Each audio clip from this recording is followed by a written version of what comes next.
Ce soir, j'aimerais parler d'un sujet qu'on oublie trop souvent en 2018. Et nous savons que Jésus est à la porte. Jésus est de retour bientôt. Et je vais vous montrer ce soir qu'avec la parole de Dieu, et je vais pas l'inventer, là je suis pas un inventeur, je veux aller selon la parole de Dieu pour dire on est rendu à la fin, on est rendu au retour de Jésus. Et si Jésus n'est pas arrivé encore, c'est que Jésus est patient. Dieu est gracieux, Dieu est plein de grâce. Et on a tout, vous allez voir, on a tout, les paroles bibliques pour dire que le retour de Jésus-Christ est imminent. Donc, je vais aller avec la parole de Dieu. Je ne vais pas inventer rien. Je veux seulement vous prouver que la parole est accomplie.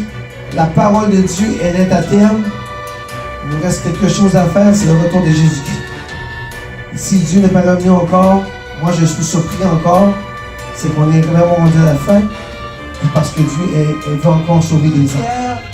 Chapitre 1, verset 19, et la parole de Dieu dit: et nous tenons pour d'autant plus certain la parole prophétique à laquelle vous faites bien de prêter attention, comme à une lampe qui brille dans un lieu obscur.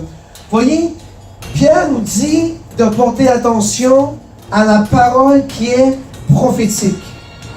D'accord? Donc Pierre nous confirme que la parole de Dieu a déjà annoncé, annonce et annoncera le futur. Et Pierre nous dit de porter attention comme une lampe à nos pieds, dans un lieu obscur. Ça veut dire ça que la parole peut nous éclairer à travers les temps.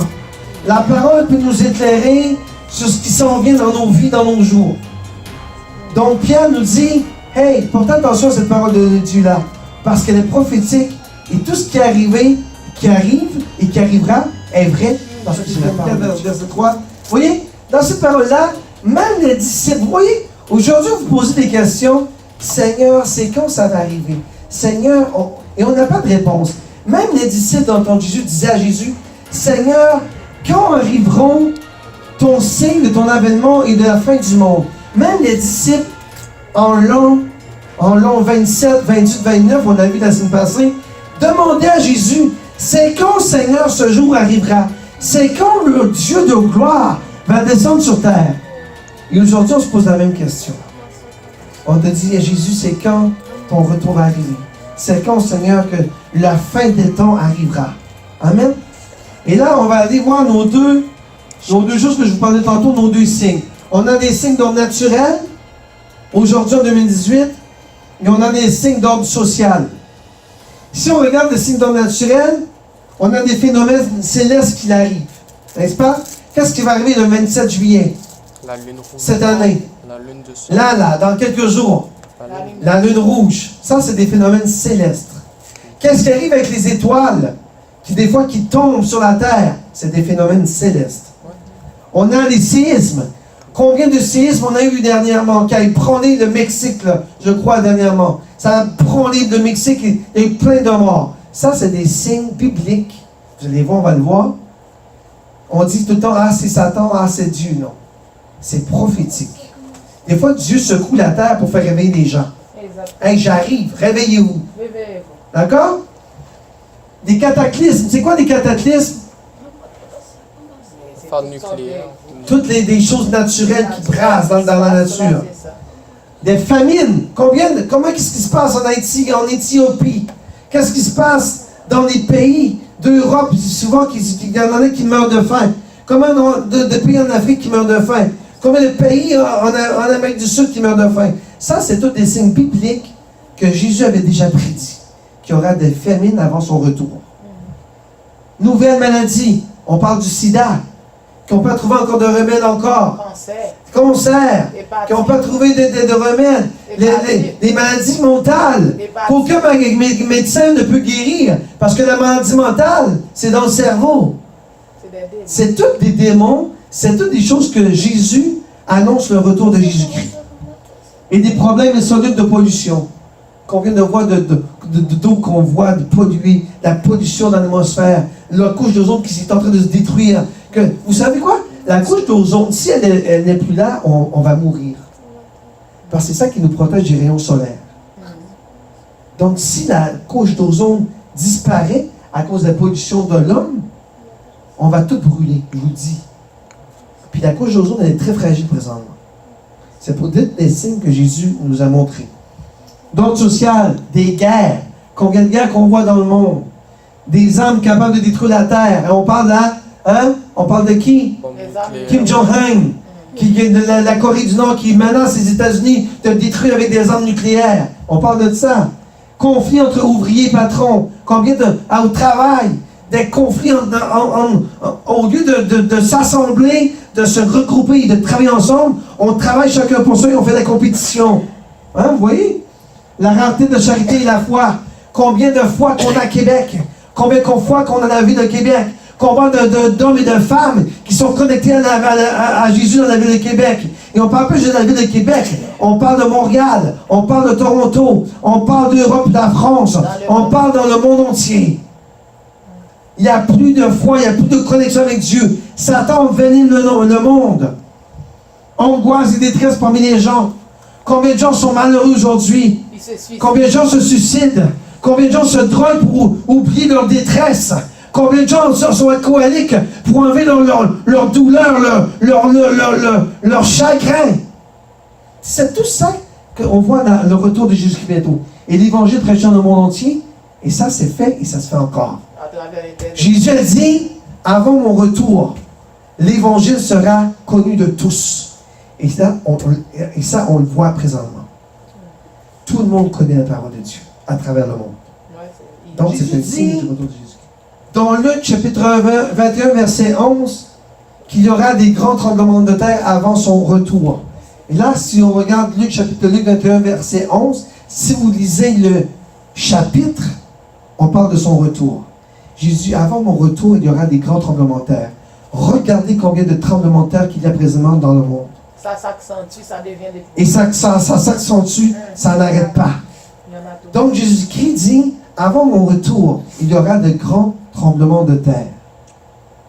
Et on le voit, et on le voit, et on le voit, et on le voit presque tous les jours que la terre a tremble. Même au Québec, dernièrement, ça a tremblé quelque part. Je ne sais pas exactement l'endroit, c'est pas au Saguenay, mais ça a tremblé quelque part. Donc, oui, Jésus dit, avant mon retour, il y aura de grands tremblements de terre. Verset 11. Qu'est-ce que Jésus dit? Il y aura des phénomènes terribles et de grands signes dans le ciel. Qu'est-ce qu'on a vu l'année passée? Mais on avait vu les... Qu'est-ce qu'on a vu l'année passée dans le ciel? 3 fois la lune rouge. 3 fois, on a vu la lune rouge. 2015-2016. C'est pas l'année passée? Il me semble que c'est 2015-2016. 2016? 2015-2016. En tout cas, dans les dernières années. Dans les dernières années. Le 27 juillet cette année qui arrive. Dans 2 jours. Encore. Jésus l'a prédit. Jésus l'a dit dans la parole. Il y aura des signes dans le ciel, de la lune et dans les étoiles. Réécoutez la Bible, regardez la Bible, lisez la Bible, vous allez voir que la fin est proche. Qu'est-ce qui s'est passé avec les étoiles dernièrement? Le soleil s'obscurcira, la lune donnera plus sa lumière et les étoiles tomberont du ciel. Et dans l'Apocalypse, on lit, le soleil devint noir comme un sac de crin. La lune entière devient comme du sang. Et des étoiles du ciel tombèrent sur la terre. Ces 3 phénomènes-là ont été prophétisés à la fois par Jésus, par les apôtres et par les prophètes de l'Ancien Testament. Et on va les voir une à la fois. Et vous allez voir que ça a été accompli. Déjà. D'accord? Allons voir la lune. Le soleil devint noir comme un sac de crin. De l'astronomie se produisit le 19 mai 1780. La lune est devenue noire. Le soleil, excusez. J'étais pas en vie. En 1780, la lune est devenue noire comme ça. C'est des signes que Jésus a vu. 1780. C'est passé. En 1780, le soleil devint noir comme un sac de crin. C'est des signes de la fin des temps. Regardez. Encore, si on y a Apocalypse 12, la lune entière devint comme le sang. Qu'est-ce qu'on vit dans les dernières années? La lune de sang. La lune de sang. Qu'est-ce qu'on va lire le 27 juillet? La lune de sang. La lune de sang. Est-ce que la Bible a dit? Oui. Oui. Est-ce qu'on est à la fin des temps? Oui. Est-ce que la parole ment? Non. Parce que Jésus-Christ l'a dit. Regardez dans Joël 2, chapitre 2, verset 31. Le soleil se changera en ténèbres et la lune de sang avant l'arrivée du jour de l'Éternel. Voyez? Avant l'arrivée du jour de l'Éternel, la lune fera ce qu'elle sera le 26 juillet. La Bible dans l'Ancien Testament, regardez, le soleil se changera en ténèbres, on l'avait en 1780, et la lune en sang. C'est pas ça qu'on vit présentement? On l'a vu. Quoi? Avant? Quoi? Avant l'arrivée de qui? De l'Éternel. Le grand jour de l'Éternel. Ce grand jour, Éthéré. grand Éthéré. et terrible pour qui? Pour ceux qui sont pas enlevés. Pour ceux qui sont perdus. Si tu restes sur la terre, ça sera terrible pour toi. Je te dis. Je ne veux pas te faire peur ce soir. Mais si tu n'es pas enlevé avec Jésus-Christ, si tu ne viens pas te faire chercher par les anges et que tu restes en bas, oh, ça sera Oh, terrible. Jésus, aie pitié de Ça nous. sera terrible. Tu ne veux pas rester en bas, je te dis. Tu veux monter avec l'Éternel. Tu veux monter avec Jésus-Christ. Prochain verset. Amen. Les étoiles du ciel tombèrent sur la terre comme lorsque figuier secoué par un vent violent jette ses figues vertes. Regardez qu'est-ce qu'on... Je vais vous lire. Le 13 novembre 1833. Le 13 novembre 1833. Ce fut la grande chute d'étoiles qui a lieu au cours d'une nuit. Pendant ce spectacle céleste, il faisait si clair qu'on pouvait lire un journal. C'était la tombée des étoiles. Ça tombait. C'est des signes de fin de temps. Ça tombait. Les gens avaient assisté à ce phénomène spectaculaire, crurent que la fin du monde était venue. C'était un autre fait historique, que la fin des temps est proche.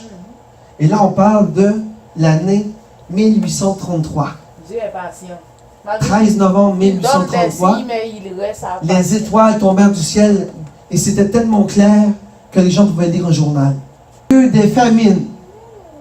Et regardez le texte que j'ai mis. Ce qu'on appelait autrefois le tiers-monde représente maintenant plus de 2/3 de la population de la planète, pour être précis. 20% des hommes mangèrent à leur faim ou même davantage. 20% des hommes mangent à leur faim. 20%. 60 sont mal nourris. 60% du pays, du monde, nous sommes mal nourris. Alors si tu manges bien dans ton assiette aujourd'hui, rends grâce à Dieu. Amen, Jesus. Tu dois dire merci, Seigneur, si j'ai des patates, si j'ai des tomates, si j'ai des concombres, si j'ai de la viande, si j'ai du spaghetti, si j'ai tout dans mon assiette, parce que seulement 20% des hommes mangent à leur faim. sur la terre. 20% sont carrément sous-alimentés. Qu'est-ce qu'on donne? Toi, tu es infirmière. Explique aux gens. Ça veut dire quoi, sous-alimenter? Mais sous-alimentés, les gens ne mangent pas suffisamment. Ils ne mangent pas! Ils ne mangent pas suffisamment. Ils mangent quelques croûtes, c'est tout. C'est ça, ils sont sous-alimentés. 20%. Et chez ces derniers, la faim tue 25 millions d'hommes chaque année. La faim tue... Imagine-toi, la faim, manger, tue 25 millions de personnes par année. Pas maladie, là. Manger. Qu'est-ce que Jésus a dit? Il y aura en divers lieux des famines. Et là, on parle de l'Afrique. On parle de Haïti. Un peu partout dans On le peut, monde. on peut parler de n'importe où dans le monde. Il y a des mêmes gens au Québec Ouais, ouais. qui meurent de faim. Luc 21, 11. Il y aura en divers lieux des pestes. La pestilence. Qu'est-ce que la peste? Les vers. C'est quoi la nouvelle? C'est quoi? Ben, c'est ça, justement, on embarque là-dedans. Ouais. Quelle est la peste en 2018? En 2018. Qui représente la peste de l'homme. Regardez ce gars-là. Mais- Regardez, lui, il crevait, il mourait de cette maladie-là, la peste. Mais si tu vois aujourd'hui, là, on pourrait dire sida. Vas-y. On peut dire aujourd'hui sida, c'est comme la peste autrefois. Le cancer qui ronge les gens à petit feu, là, c'est comme la peste d'autrefois. Et toutes ces maladies-là, ça, c'est l'abomination qui amène toutes ces maladies-là dans ce monde. À cause que l'homme a rejeté Dieu, donc ça donne place à la malédiction de dominer dans leur vie. Donc ils sont frappés par toutes sortes de maladies que Dieu avait prononcées dans Deutéronome. Et on a vu dans Deutéronome et dans l'Exode aussi, on a vu. Et donc c'est les conséquences du péché de l'homme. Donc l'homme est sujet à souffrir, à mourir par toutes sortes de maladies. La peste, ça représente les maladies incurables qu'on voit de nos jours, que les médecins, les scientifiques ne peuvent pas traiter, ils ne peuvent pas guérir. Amen. Amen. Jesus. Donc, si on regarde les maladies d'aujourd'hui, on a le sida, Cancer. on a la grippe aviaire qui est sortie dernièrement. Ah ouais, il y en a On a plein. la maladie de la vache folle.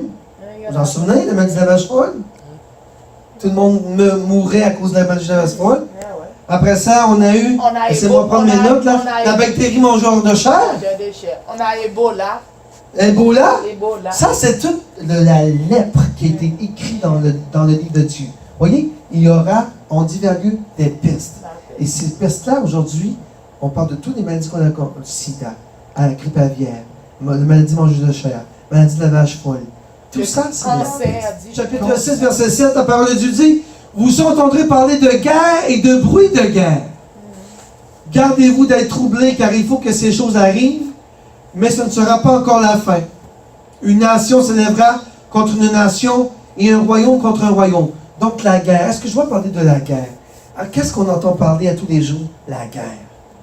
La guerre entre pays, entre la Syrie. La guerre entre la Corée du Nord. La guerre entre les États-Unis. La guerre en Yougoslavie. La guerre en Bosnie. La guerre en Haïti. La guerre. Et là, on ne parle pas juste d'armes. Quand les gens se révoltent contre un gouvernement, ça c'est une guerre. On appelle ça une guerre civile.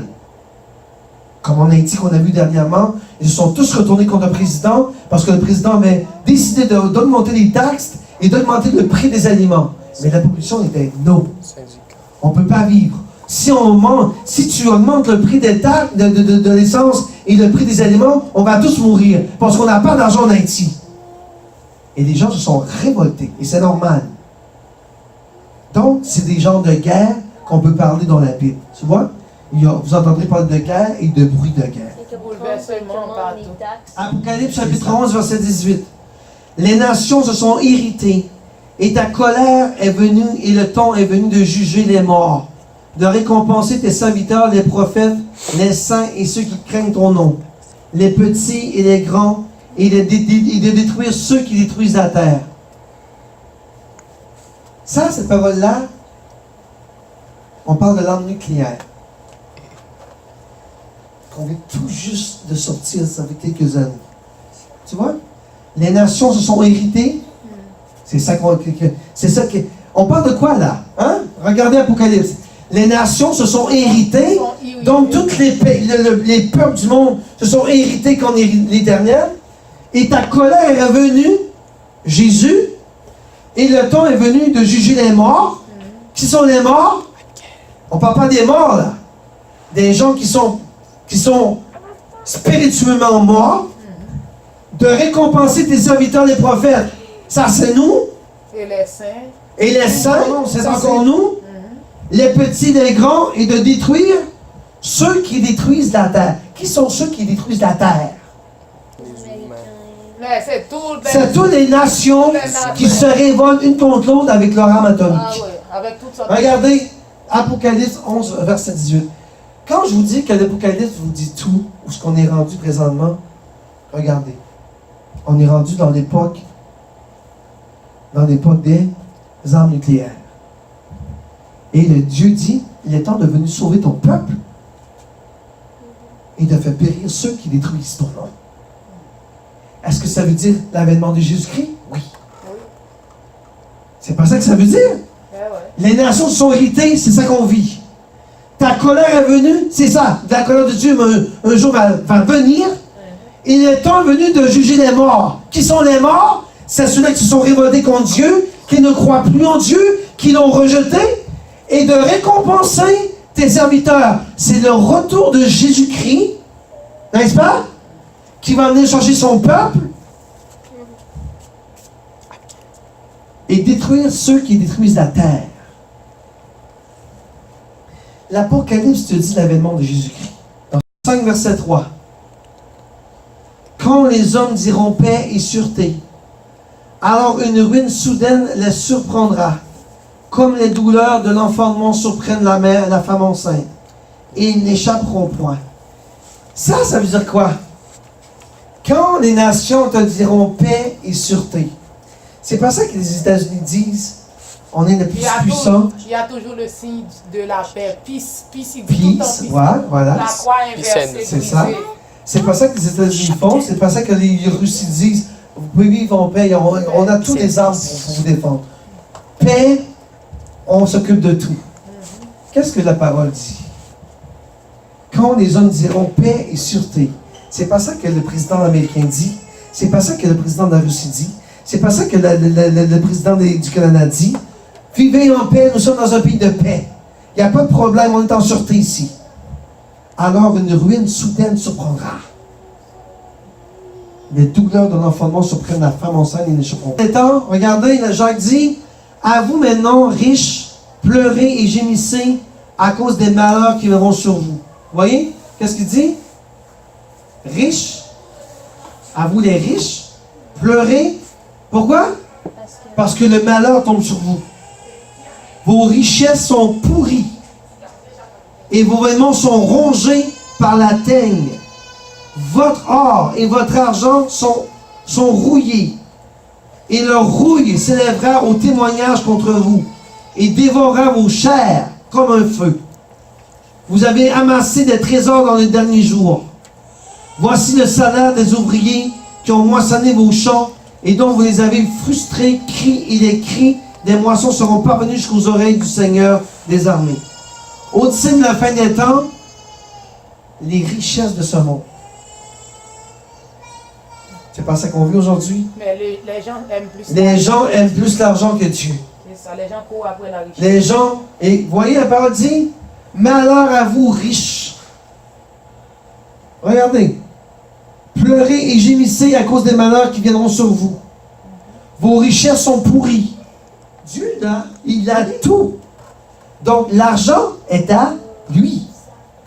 Si tu prends l'argent et tu es orgueilleux, c'est là ton problème. Et c'est là que la parole te dit malheur.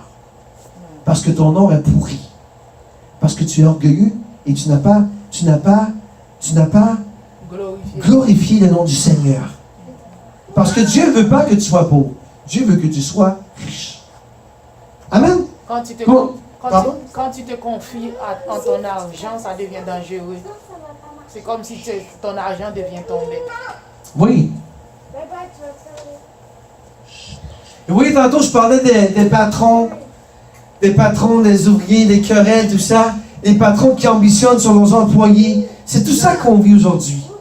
Les patrons qui ne veulent pas payer, ça a un minimum. 3, verset 1 à 5, la parole de Dieu dit, sache que dans les derniers jours, il y aura des temps difficiles. C'est pas ça qu'on vit? Ah. Tu vois, Dieu dit tout, hein? Car les hommes seront égoïstes. C'est pas ça qu'on vit? Oui. Amis de l'argent, c'est pas ça qu'on vit? Oui. Regardez comment la parole vous parle ce soir. Fanfarons, c'est pas ça qu'on vit? Les hommes sont fanfarons. Qu'est-ce que ça veut dire, ça, fanfaron? Ils se foutent de tout. Ils se foutent de tout. Des fanfarons, ils ont toujours raison. Ils n'ont jamais tort. Ils sont hautains. Regardez, hautains. Rebelles à les parents. C'est pas ça qu'on vit? Les enfants sont rendus rebelles à leurs parents. Ils n'écoutent plus leurs parents. Ah, rebelles.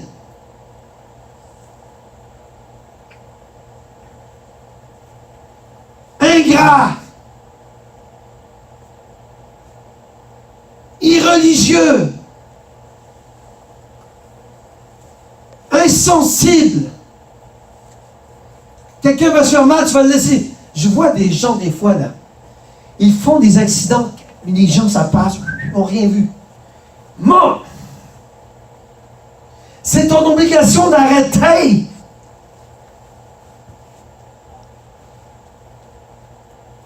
Insensible. Cœur de pierre. Pense juste à moi. Toi, crève. Je m'en fous. Moi, je continue ma route. Déloyaux. Les gens sont traîtres, ils sont hypocrites. Hypocrites. Calomniateurs. Intempérants. Cruels. Ennemis des gens de bien. Traîtres. Emportés, enflés d'orgueil, aimant le plaisir plus que Dieu. C'est pas ça qu'on vit aujourd'hui. Ouais, c'est toutes des choses là, qu'on voit. Aimer le plaisir plus que Dieu.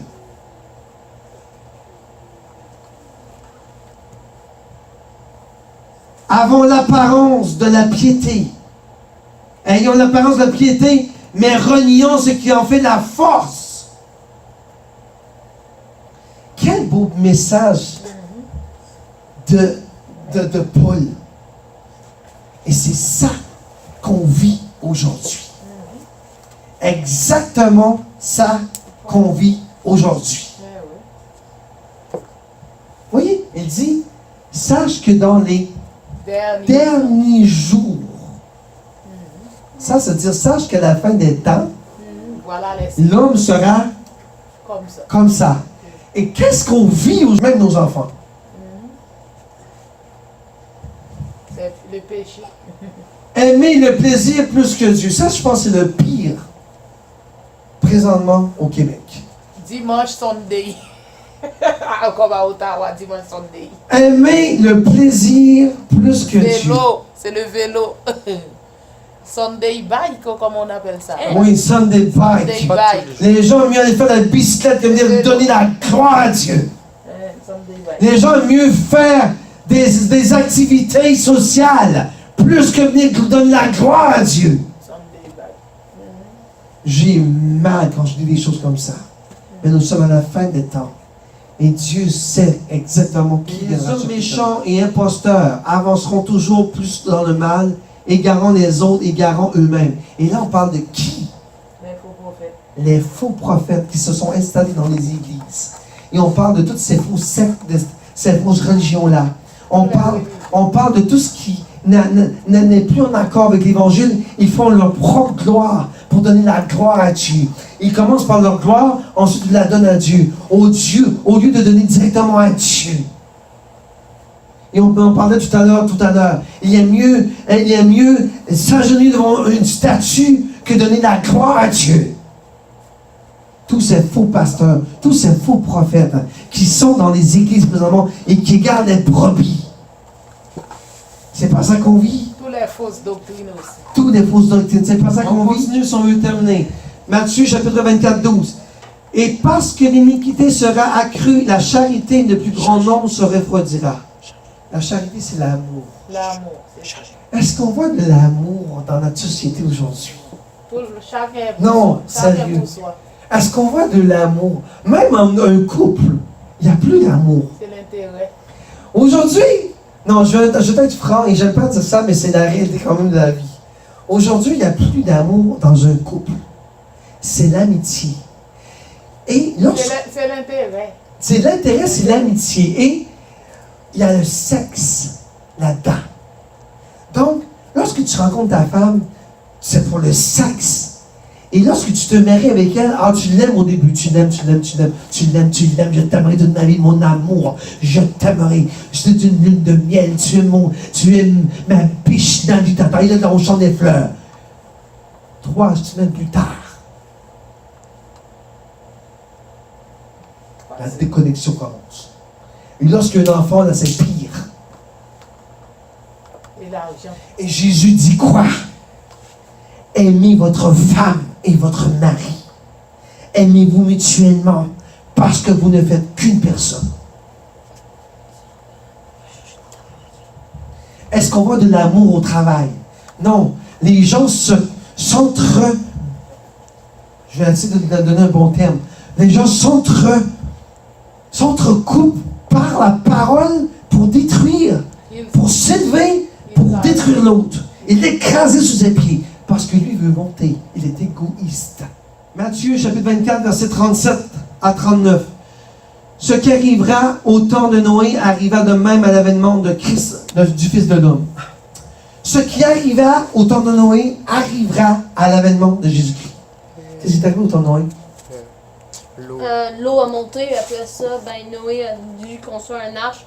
D'accord, oublie l'eau parce que Dieu a promis de ne plus faire de déluge. D'accord? Mais qu'est-ce qui est arrivé dans ton Noé? C'est que les gens étaient rebelles à Jésus. Il y en avait un. Et sa famille. Un seul. Et ses garçons. Et sa belle-mère. Et sa femme. Et ses belles-filles. Les animaux. Et les animaux. Un de chaque espèce. That's it. Ils étaient 8. Mâles et femelles. Le reste, Non, c'est 2 Jack. enfoui. Ils étaient 8 en tout. 8. Le reste, enfoui dans l'eau. Tous. Tous. Qu'est-ce que la parole de Dieu dit? Il arriverait de même à l'avènement du Fils de l'homme. C'est ce qu'on vit la population aujourd'hui. Donc la majorité des gens seront perdus. Car dans les jours qui précèdent le déluge, les hommes mangeaient et buvaient. C'est pas ça qu'on vit? Se marier, marier leur enfant. C'est pas ça qu'on vit? Jusqu'au jour où Noé entra dans l'arche. Moi, je déclare que vous allez rentrer dans l'arche de l'Éternel aujourd'hui, now, au nom de Jésus-Christ.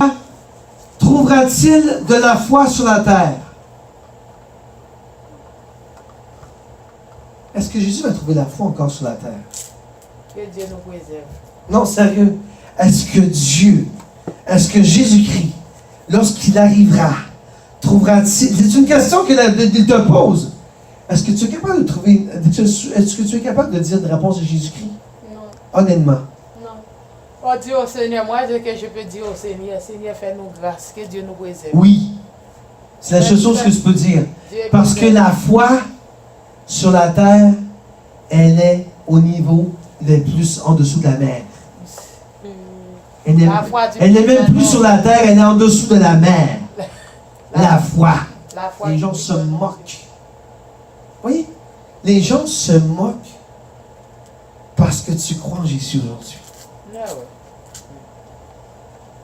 Les gens se foutent de ta bouche parce que tu crois en Jésus.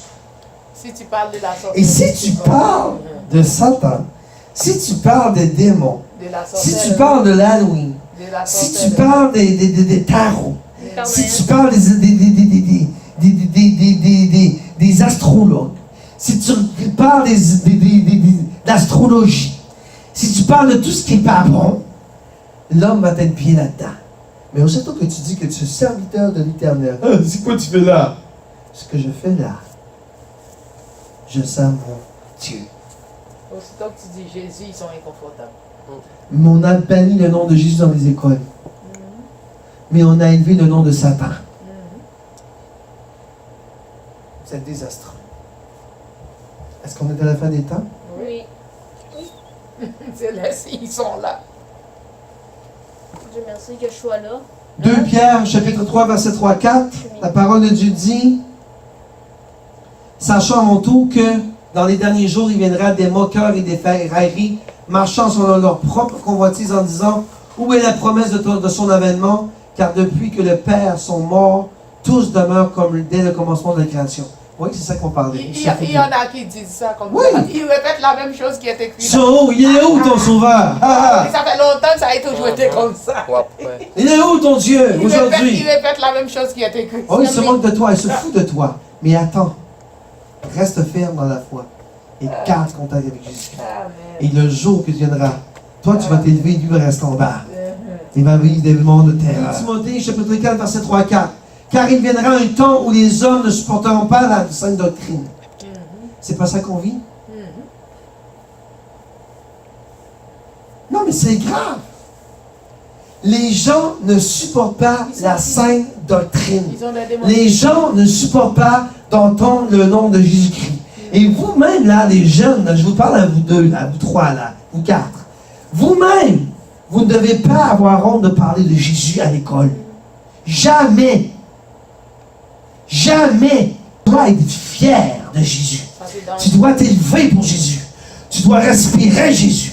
Tu dois lui dire qu'il est ton roi, ton sauveur. Et que par lui, tu respires. Et que par lui, tu es guéri. Et que par lui, tu es riche. Et que par lui, tu es élevé au niveau supérieur. Tu ne dois jamais avoir honte de Jésus. Parce que si tu as honte de Jésus et que tu te caches, il aura honte de toi. il aura honte de la même chose de toi au ciel.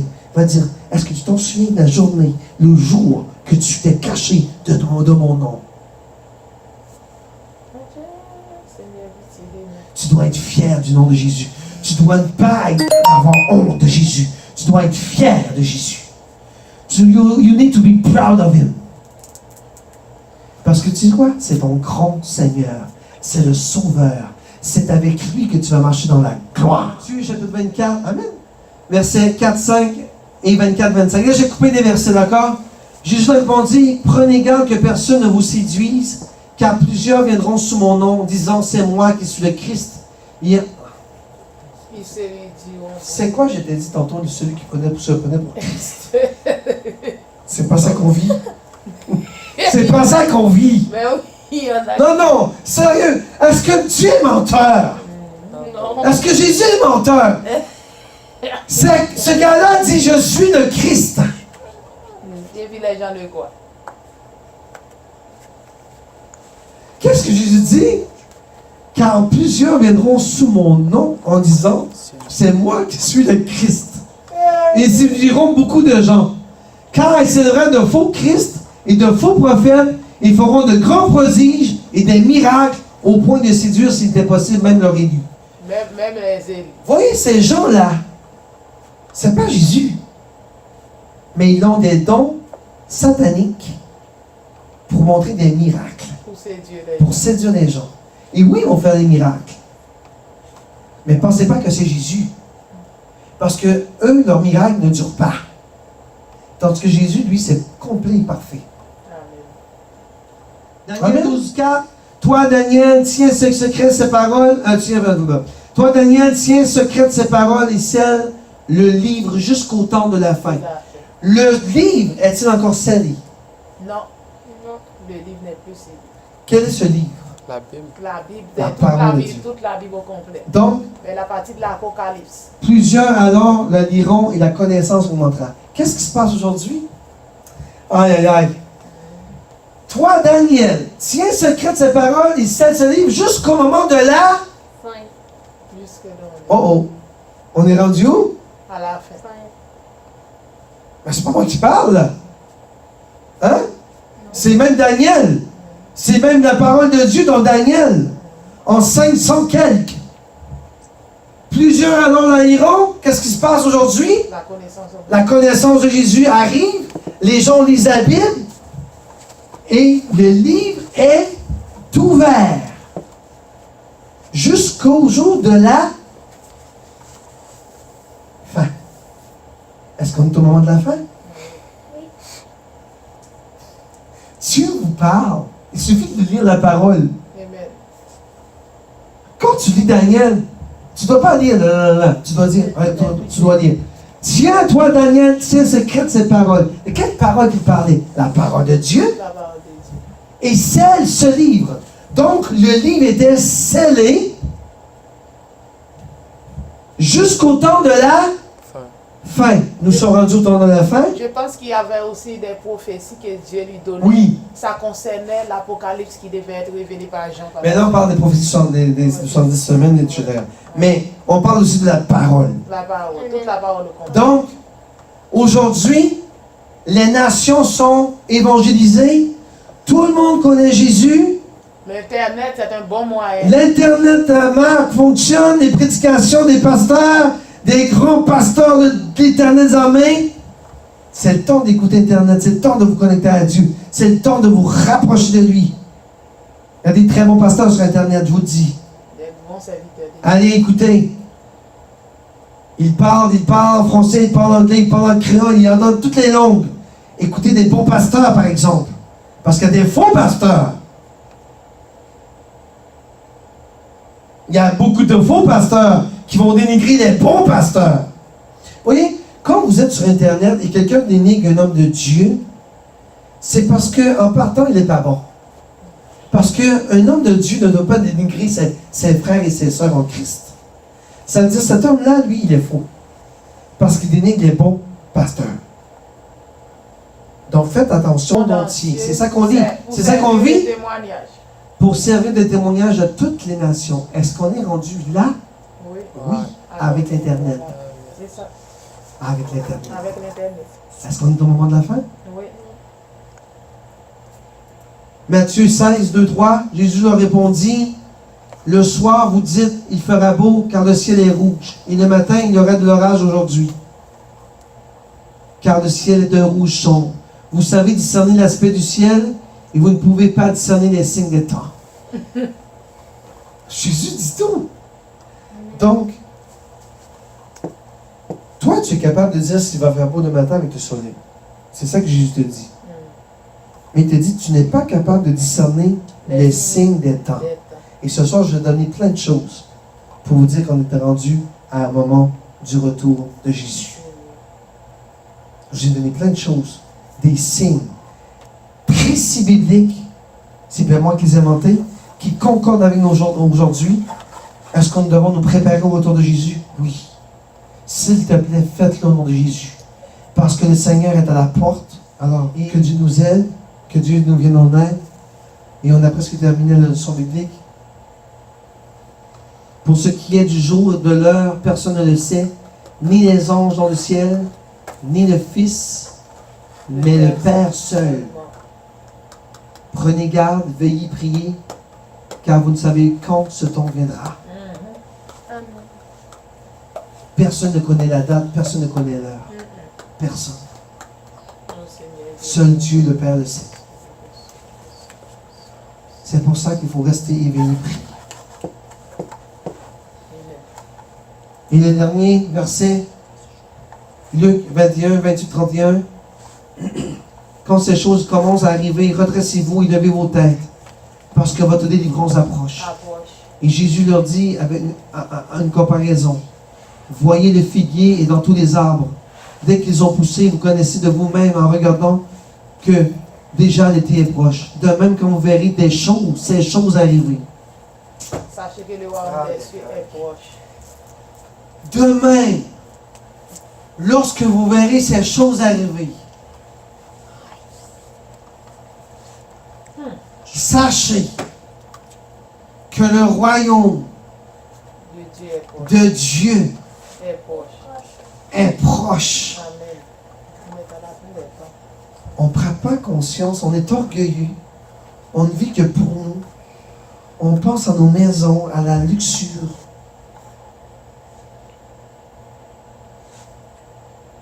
Mais moi, je vais prier l'Esprit Saint cette nuit pour qu'on ait un réveil spirituel dans notre famille. Amen. Que Dieu nous aide. Amen. Qu'on décroche de ce monde de fous qui nous perd et que Dieu nous réveille spirituellement pour affronter, non pas pour affronter, pour être prêt lors de son retour. Parce qu'on n'a pas connaissance, on a l'air à s'en foutre, on a l'air à dormir dans un sommeil spirituel. Et lorsque Jésus arrivera, moi je vous dis, si vous n'êtes pas parti avec lui, good luck. Et s'il te plaît, c'est des signes et on le voit, on est dedans. On est dedans l'Apocalypse. Alors, qu'est-ce que ça nous prend pour nous réveiller? Que le ciel nous tombe dessus?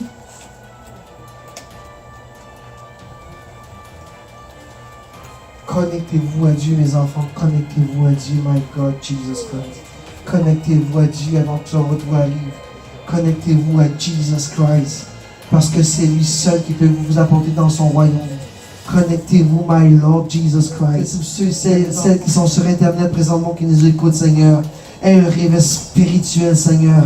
Parce que ton retour est imminent, Seigneur. Tu es, Seigneur, 3/4 sorti de la porte, Seigneur. Que nous ne soyons pas comme ces vierges qui sont allées chercher de l'huile en ville et que lorsque tu arriveras, que nous ne soyons pas présents, Seigneur. Oh Papa, apprends-nous à veiller, à prier avec toi. Apprends-nous, Seigneur, à prendre cette huile du Saint-Esprit. Voyez, l'huile qui est dans la ville représente le monde. Mais vous avez besoin de l'huile du Saint-Esprit afin de rester éveillé. Demandez au Saint-Esprit qu'il vous apporte de son huile. Voyez, le psaume dit, le psaume dit dans psaume 23, c'est quoi?